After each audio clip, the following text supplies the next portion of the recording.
People think we know what we've signed up for, and that's not always the case. Like, if you don't grow up in a military family and you're moving every so often and having to start over again, you have no clue what's in store for you.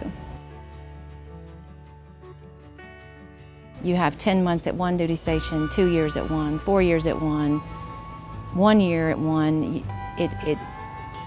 There's nothing really to prepare you for that, and it takes several years to adjust to that lifestyle.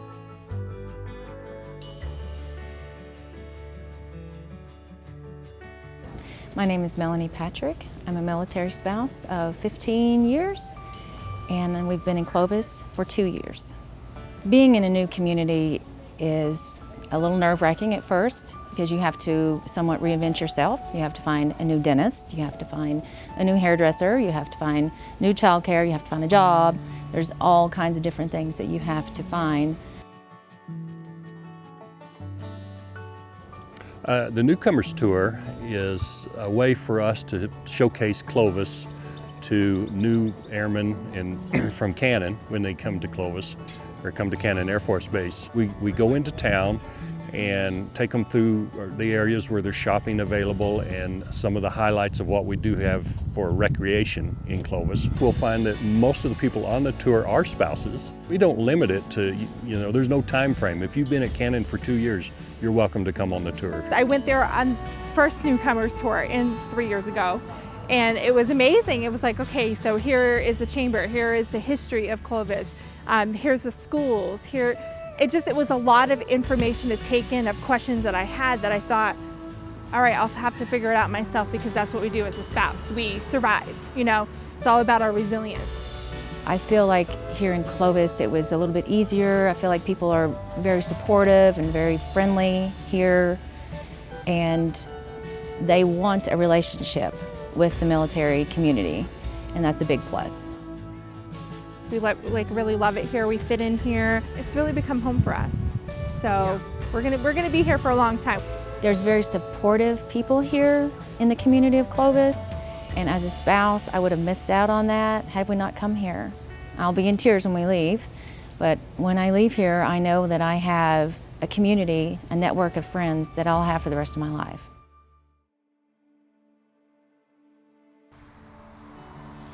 I have a very big heart for military families because I know exactly what they go through.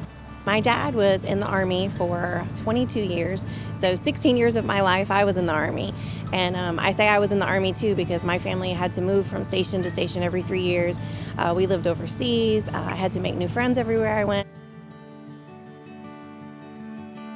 We have a lot of military kids that come and go through our classrooms, and we try really, really hard to focus on their needs the short time that they're with us. STEM is absolutely fundamental.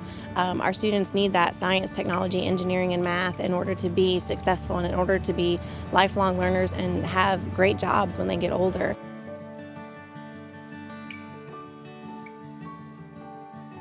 We are home in Middle Georgia to the second largest Air Force museum in the nation.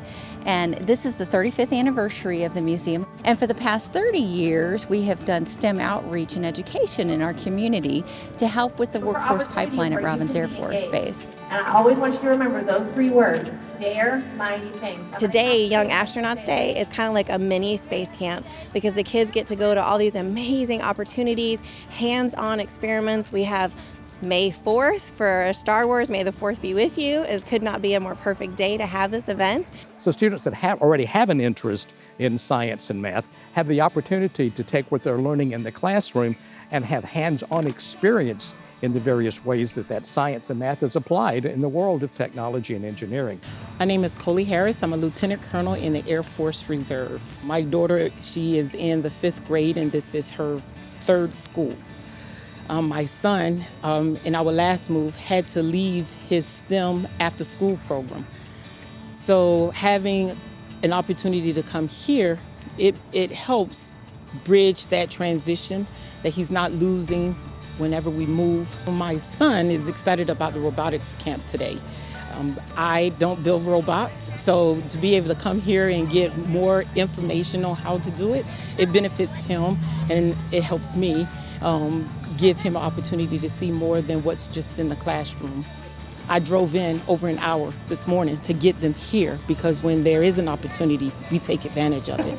All right, there you go. Go put your flag. You can go ahead and complete your next mission. So it's really, really important that we offer these programs across the United States so that our students can be prepared for the future, and that especially so that our military kids, as they move from one duty station to the next, they have those connections, and then they can still dare mighty things as they go into different classes and explore different fields. The exciting part is when we have folks that come back and they're engineers and they're mathematicians and they're working on base. And so we see the tangible impact of what we have done here at the Museum of Aviation and how that has helped these kids into their adulthood and the careers that they've chosen. I am excited for my son to see what he's going to be. I have no limits on him. I'm not telling him, I'm not encouraging him on what he's going to be because I know it's outside of what I can ever imagine for him.